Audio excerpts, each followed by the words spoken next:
Following ചാപ്റ്ററിൽ വരുന്ന ഒരു ഇമ്പോർട്ടൻറ്റ് ടോപ്പിക്കാണ് MBE അല്ലെങ്കിൽ മാനേജ്മെൻറ്റ് ബൈ എക്സെപ്ഷൻ. അപ്പോൾ ഇതിന് ഫുൾ ഫോം ഒന്ന് പഠിച്ചു വെക്കണം. അപ്പോൾ ഇതെന്താണെന്ന് നോക്കാം. It is a management technique where managers focus their attention only on significant deviation from expected result or standard. Management exception എന്ന് പറയുന്ന ഒരു മാനേജ്മെൻറ്റ് ടെക്നിക്കാണ്. അപ്പോൾ ഈ ഒരു ടെക്നിക്ക് പ്രകാരം പറയുന്നത് എന്താണ്, മാനേജേഴ്സ് സിഗ്നിഫിക്കൻ്റ് ആയിട്ടുള്ള ഡീവിയേഷൻസ് വരുന്ന കേസിൽ മാത്രം എന്ത് ചെയ്താൽ മതി, അറ്റൻഷൻ കൊടുത്താൽ മതി, അതിൽ മാത്രം ഫോക്കസ് ചെയ്താൽ മതി. എല്ലാ കാര്യങ്ങളിലും അവർ ഇൻ്റർഫിയർ ചെയ്യേണ്ട കാര്യമില്ല. ഓക്കെ, അതൊക്കെ എക്സെപ്റ്റഡ് ആയിട്ട് വിടാമെന്നാണ് പറയുന്നത്. അപ്പോൾ എക്സ്പെക്റ്റഡ് റിസൾട്ട്, അതായത് നമ്മൾ സ്റ്റാൻഡേർഡ്സ് സെറ്റ് ചെയ്ത് വെച്ചതിൽ എന്തെല്ലാം ഇമ്പോർട്ടൻ്റ് ആയിട്ടുള്ള അല്ലെങ്കിൽ വളരെ വലിയ രീതിയിലുള്ള ഡീവിയേഷൻസ് വരുമ്പോൾ മാത്രം അതിന് ഫോക്കസ് ചെയ്യുക എന്ന് പറയുന്ന കോൺസെപ്റ്റിനെയാണ് മാനേജ്മെൻറ്റ് ബൈ എക്സെപ്ഷൻ എന്ന് പറയുന്നത്. It means managers deal with major problems or unusual situation while routine matter are handled by subordinates. ഇപ്പോൾ ഈ ഒരു ഫിലോസഫി പ്രകാരം പറയുന്നത് മാനേജേഴ്സ് അവിടെ എന്തുമാത്രം ഡീൽ ചെയ്താൽ മതി, മേജർ ആയിട്ടുള്ള പ്രോബ്ലംസ് വരുമ്പോഴോ അൺയൂഷ്വൽ ആയിട്ടുള്ള സിറ്റുവേഷൻസ് വരുമ്പോഴോ അത് മാത്രം അവർ ഡീൽ ചെയ്യുക. റുട്ടീൻ ആയിട്ടുള്ള മാറ്റേഴ്സൊക്കെ ആരെ ഹാൻഡിൽ ചെയ്യാം, സബോർഡിനേറ്റ്സ് വഴി ഹാൻഡിൽ ചെയ്യാമെന്നാണ് പറയുന്നത്. ഓക്കെ, അപ്പോൾ അവരുടെ താഴെയുള്ള സബോർഡിനേറ്റ് എംപ്ലോയീസിനെ കൊണ്ട് റുട്ടീൻ ആയിട്ടുള്ള ഡെയിലി മാറ്റേഴ്സൊക്കെ ഹാൻഡിൽ ചെയ്യിപ്പിച്ചുകൊണ്ട് മേജർ ആയിട്ട് വരുന്ന പ്രോബ്ലംസോ അൺയൂഷ്വൽ ആയിട്ട് വരുന്ന സിറ്റുവേഷൻസോ ഒക്കെ ഇവർ ഹാൻഡിൽ ചെയ്യുക. Then it is an employee empowerment and management style, policy or philosophy. അപ്പോൾ ഇതിനെ നമുക്കൊരു എംപ്ലോയി എംപവർമെൻറ്റ് സ്റ്റൈൽ എന്ന് പറയാം, മാനേജ്മെൻറ്റ് സ്റ്റൈൽ എന്ന് പറയാം, പോളിസി ആണെന്ന് പറയാം, മാനേജ്മെൻറ്റ് ഫിലോസഫി ആണെന്ന് പറയാം. Okay, wherein managers intervenes only when their employees fail to meet their performance standard.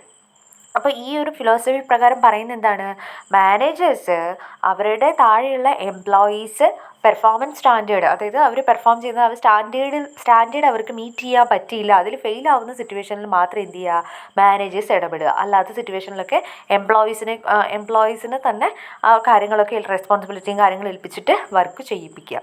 Okay, അപ്പോൾ അതിലൊന്നും മാനേജ്മെൻറ്റ് അധികം ഇടപെടില്ല, അതാണ് ഉദ്ദേശിക്കുന്നത്. എക്സാമ്പിൾ പറയാം, അപ്പോൾ അത് ക്ലിയർ ആവും. If a company expects production cost to be ₹100 per unit, അതായത് ഒരു കമ്പനി എക്സ്പെക്റ്റ് ചെയ്യുന്ന അല്ലെങ്കിൽ സ്റ്റാൻഡേർഡായിട്ട് ഫിക്സ് ചെയ്തിട്ടുള്ളത് ഒരു പ്രോഡക്റ്റ്, അവർ എന്ത് പ്രോഡക്റ്റാണോ പ്രൊഡ്യൂസ് ചെയ്യുന്നത് അതിൻ്റെ ഒരു യൂണിറ്റിന് ₹100 കോസ്റ്റ് വരുമെന്നാണ് അവർ സ്റ്റാൻഡേർഡായിട്ട് ഫിക്സ് ചെയ്തിട്ടുള്ളത്. ഇനി ആക്ച്വൽ കണ്ടീഷൻ എടുത്ത് നോക്കി, അതായത് ആ പ്രോഡക്റ്റ് പ്രൊഡക്ഷൻ നടത്തിയതിന് ശേഷം ആക്ച്വൽ കോസ്റ്റ് എടുത്ത് നോക്കിയപ്പോൾ അവർക്ക് മനസ്സിലായി 100 സ്റ്റാൻഡേർഡ് ഫിക്സ് ചെയ്തത്, കോസ്റ്റ് ചിലവായിട്ട് ഫിക്സ് ചെയ്തിട്ടുള്ളത്. പക്ഷേ ആ ഒരു പ്രോഡക്റ്റ് പ്രൊഡ്യൂസ് ചെയ്ത് വന്നപ്പം ₹120 ആയിട്ട് ആക്ച്വൽ കോസ്റ്റ് വന്നു എന്ന് വിചാരിക്കാം. അപ്പം നമ്മൾ സ്റ്റാൻഡേർഡ് ഫിക്സ് ചെയ്തത് 100 ഉണ്ടായിരുന്നുള്ളൂ, അത്രയും കോസ്റ്റ് മാത്രമേ നമ്മൾ ചിലവാക്കാൻ ഉണ്ടായിരുന്നുള്ളൂ. പക്ഷേ നമ്മുടെ കയ്യിൽ നിന്ന് ₹120 ചിലവായി.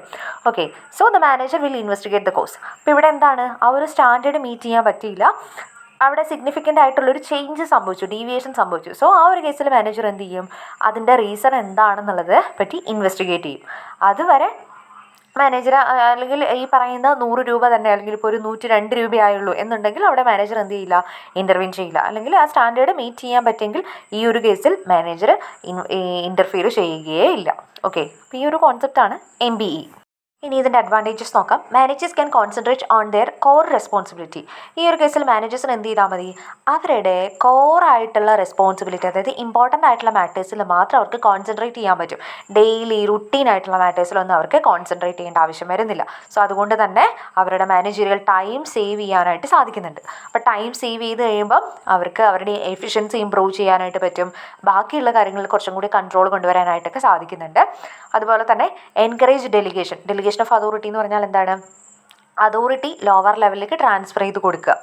ഓക്കെ, അപ്പോൾ ഈ ഡെലിഗേഷൻ എന്ന് പറയുന്നത് എൻകറേജ് ചെയ്യുന്ന ഒരു കോൺസെപ്റ്റാണ് MBE എന്ന് പറയുന്നത്. അതായത് ഇവിടെ സബോർഡിനേറ്റ്സിന് കൂടുതൽ ഇമ്പോർട്ടൻസ് കൊടുക്കുകയാണ്. സബോർഡിനേറ്റ്സിനെ കൊണ്ട് തന്നെ അവിടുത്തെ ഡെയിലി ആയിട്ടുള്ള റുട്ടീൻ മാറ്റേഴ്സിൽ അവരെ അത് ഡീൽ ചെയ്യാനായിട്ട് എന്താ പറയുക, ഏൽപ്പിച്ചു കൊടുക്കുകയാണ് ചെയ്യുന്നത്, അല്ലെങ്കിൽ അവർക്ക് അതിനുള്ള അതോറിറ്റി ട്രാൻസ്ഫർ ചെയ്ത് കൊടുക്കുകയാണ് ചെയ്യുന്നത്. സോ അതുകൊണ്ട് തന്നെ ഡെലിഗേഷൻ എൻകറേജ് ചെയ്യുന്ന ഒരു പ്രോസസ്സാണിത്. അതുപോലെ തന്നെ helps focus on critical issues. ഇവിടെ മാനേജേഴ്സിന് എന്ത് ചെയ്താൽ മതി, ക്രിട്ടിക്കലായിട്ടുള്ള ഇഷ്യൂസ് വരുന്നത് അതിൽ മാത്രം ഫോക്കസ് ചെയ്താലും മതി. ഓക്കെ.